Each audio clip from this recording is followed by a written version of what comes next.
خانہ کعبہ جسے بیت اللہ بھی کہا جاتا ہے، جس کے لیے کروڑوں دل دھڑکتے ہیں اور جس کو دیکھنے کے لیے کروڑوں آنکھیں ترستی ہیں، خانہ کعبہ اللہ کا گھر ہے۔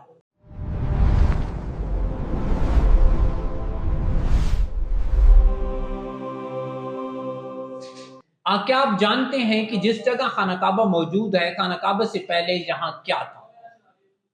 کیا آپ کے علم میں ہے کہ خانہ کعبہ کی پہلی تعمیر کس نے کی؟ کیا آپ جانتے ہیں کہ وہ کون سا انسان تھا جس نے پہلی مرتبہ بیت اللہ شریف کا طواف کیا؟ انسان تو خانہ کعبہ کا طواف کرتے ہیں، فرشتے کس چیز کا طواف کرتے ہیں؟ ان سب سوالوں کا جواب اگر جاننا چاہتے ہیں تو اس ویڈیو کو اینڈ تک دیکھیے۔ حضرت قابل آبار روایت کرتے ہیں کہ زمین و آسمان کی پیدائش سے 40 سال پہلے اللہ رب العزت نے پانی کو پیدا فرمایا اور پانی کو ہوا کے اوپر ٹھہرایا۔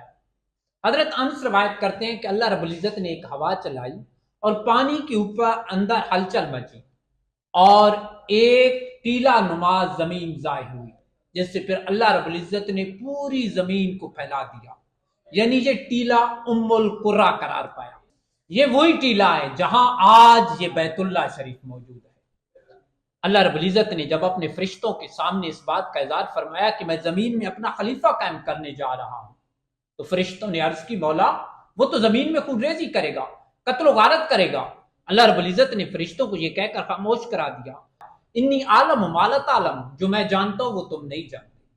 اللہ رب العزت کا یہ فرمان سن کر فرشتے ڈر گئے، خوف زدہ ہو کر وہ عرش عظیم کا طواف کرنے لگے۔ جب اللہ رب العزت نے فرشتوں کو عرش عظیم کا طواف کرتے دیکھا تو اللہ رب العزت نے آسمان کے اوپر ایک بیت المعمور تعمیر کیا اور فرشتوں کو حکم دیا کہ اب آسمان کو چھوڑ کر اس بیت المعمور کا طواف کریں۔ چنانچہ فرشتے عرش عظیم کو چھوڑ کر اس بیت المعمور کا طواف کرنے لگے۔ بیت المعمور کا طواف آسمان کے طواف کی نسبت آسان تھا۔ پھر اللہ رب العزت نے فرشتوں کو حکم دیا کہ زمین میں اتر جاؤ اور زمین پر بھی بیت المعمور کی طرح میرا ایک گھر تعمیر کرو جو بیت اللہ کہلایا۔ خانہ کعبہ کی تعمیر پر اللہ رب العزت نے زمینی مخلوق کو حکم فرمایا کہ میرے گھر کا طواف کرو۔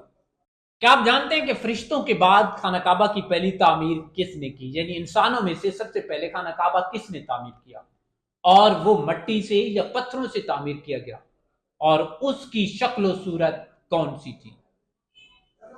سب سے پہلے اللہ رب العزت نے جب حضرت آدم علیہ السلام کو زمین پر بھیجا تو حضرت آدم علیہ السلام نے اللہ کی برگاہ میں دعا کی کہ مولا میں فرشتوں کی تسبیحاں سننے سے محروم ہو گیا، میں تیری عبادت کرنا چاہتا ہوں۔ اللہ پاک نے حضرت آدم علیہ السلام کو حکم فرمایا کہ مکہ جاؤ، وہاں میرا گھر تعمیر کرو، اس میں عبادت کرو اور اس کا طواف کرو۔ حضرت آدم علیہ السلام جبریل علیہ السلام کی رہنمائی میں مکہ معظمہ پہنچے۔ حضرت جبریل علیہ السلام نے پر مار کر خانہ کعبہ کی بنیادیں ظاہر کر دی جو انتہائی گہری تھی۔ التاریخ التقویم میں ہے کہ فرشتے مختلف پہاڑوں سے بڑی بڑی چٹانیں لے کر آئے۔ یہ چٹانیں اتنی وزنی تھی کہ ایک چٹان کو 30 آدمی نہیں اٹھا سکتے تھے۔ حضرت آدم علیہ السلام نے ان چٹانوں کی مدد سے خانہ کعبہ تعمیر کیا۔ ایک دوسری روایت کے مطابق جو البدائع والنہایہ میں آئی ہے، اللہ رب العزت نے جبریل علیہ السلام کو حضرت آدم علیہ السلام کی طرف بھیجا اور فرمایا کہ میرا گھر بیت اللہ تعمیر کرو۔ حضرت جبریل علیہ السلام نے مٹی کھودنا شروع کر دی۔ آپ علیہ السلام مٹی کھودتے اور آپ کی بیوی حضرت اماں حوا علیہ السلام اس مٹی کو باہر نکالتے۔ آپ مٹی کھودتے گئے یہاں تک کہ آپ پانی تک پہنچ گئے، پھر غیب سے آواز آئی کہ بس اتنی گہرائی کافی ہے۔ جب تعمیر مکمل ہو گئی تو اللہ رب العزت کی طرف سے وحی آئی کہ آپ میرے اس گھر کا طواف کرو، اور آپ کو بتایا گیا کہ آپ پہلے انسان ہیں جو خانہ کعبہ کا طواف کر رہا ہے۔ التاریخ التقویم میں یہ بات بھی لکھی گئی ہے کہ حضرت آدم علیہ السلام کے بعد حضرت شیس علیہ السلام نے خانہ کعبہ کی تعمیر کی۔ حضرت شیس علیہ السلام کو خانہ کعبہ کی تعمیر کرنے کی نوبت کیوں آئی؟ کیونکہ جو خیمہ اللہ رب العزت نے آسمانی دنیا سے حضرت آدم علیہ السلام کی زمین پر اتارا تھا وہ آپ کے وصال پر آسمانوں پر اٹھا لیا۔ اس کے بعد حضرت شیس علیہ السلام نے مٹی اور پتھر کے، مٹی کے گارے اور پتھر سے خانہ کعبہ کی تعمیر کی۔ پھر باری آتی ہے حضرت ابراہیم علیہ السلام کے خانہ کعبہ تعمیر کرنے کی۔ حضرت ابراہیم علیہ السلام نے خانہ کعبہ کیوں تعمیر کیا؟ اس سے پہلے خانہ کعبہ کی کیا حالت تھی؟ حضرت ابراہیم علیہ السلام فلسطین میں ہیں، اور آپ کے بیٹے اور آپ کی بیوی اما ہاجرہ بیبان جنگل یعنی مکہ معظمہ میں ہے۔ آپ گائے بگائے اپنے بیٹے اور بیوی کو ملنے جایا کرتے تھے۔ جب تیسری بار آپ اپنے بیٹے اور بیوی کے پاس گئے تو حضرت اسماعیل علیہ السلام نے اپنے ابا جان کو خوش آمدید کہا۔ ابتدائی گفت و شنود کے بعد حضرت ابراہیم علیہ السلام اپنے بیٹے حضرت اسماعیل علیہ السلام سے مخاطب ہوئے اور ارشاد فرمایا کہ بیٹے، مجھے اللہ نے اس گھر یعنی بیت اللہ شریف کی تعمیر کا حکم فرمایا ہے۔ آپ کے بیٹے نے عرض کی کہ ابا جان، آپ اس حکم میں جلدی کیجئے، اس کو جلد تعمیر کریں۔ ارشاد فرمایا، بیٹے، اللہ نے تجھے بھی اس کام میں میری مدد کرنے کا حکم دیا ہے۔ حضرت اسماعیل علیہ السلام نے عرض کی، ابا جان اب کر گزریے، میں تیار ہوں۔ جب باپ بیٹا دونوں اس نیک کام کے لیے تیار ہو گئے تو مسئلہ یہ پیش آیا کہ خانہ کعبہ کا حدود اربع کیا ہوگا، دیواروں کی اونچائی کتنی ہو اور ان کی چوڑائی کتنی ہو، کیونکہ پہلی تعمیر کے نشانات سیلاب کی وجہ سے اور طویل مدت گزرنے کی وجہ سے مٹ گئے۔ اب رہنمائی کے بارے میں مختلف روایات ہیں۔ بعض روایات کے مطابق اللہ رب العزت نے ایک بدلی بھیجی، اس بدلی کا جس جگہ سایہ ہوا وہی خانہ کعبہ کی حدود قرار پائے۔ بعض روایات کے مطابق جبریل علیہ السلام آئے اور انہوں نے حضرت ابراہیم علیہ السلام کو نشان لگا کر دیے، اور ایک روایت یہ بھی آتی ہے کہ اللہ رب العزت نے ایک ہوا چلائی، جس ہوا نے جس جگہ پر نشان لگائے وہی خانہ کعبہ کا حدود اربع کہلائی۔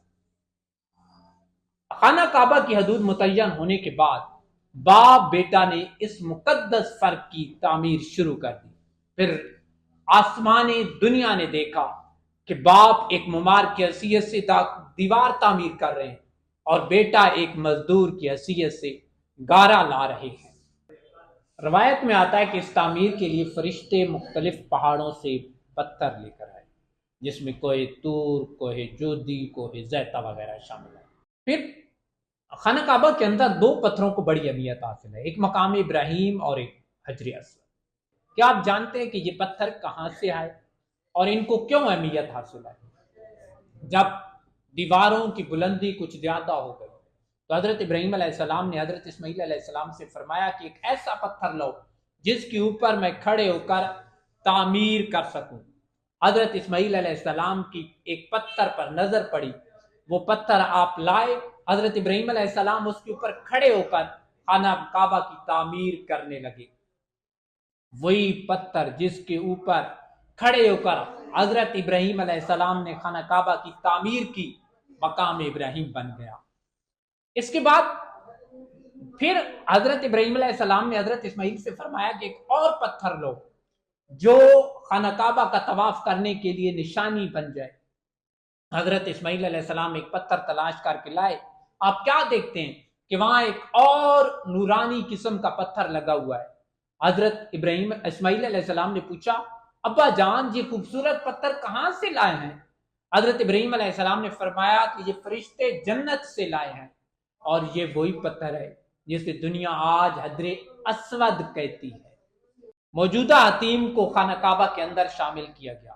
بغیر چھت کے خانہ کعبہ کی جب تعمیر ہو گئی، مشرق کی جانب ایک دروازہ رکھا گیا، اور اس عظیم تعمیر پر آپ نے اللہ رب العزت کی برگاہ میں عاجزی اور انکساری کے ساتھ دعا مانگی، ربنا تقبل منا انک انت السمیع العلیم، اے ہمارے پروردگار ہماری یہ صحیح قبول فرما، بے شک تو سننے والا اور جاننے والا ہے۔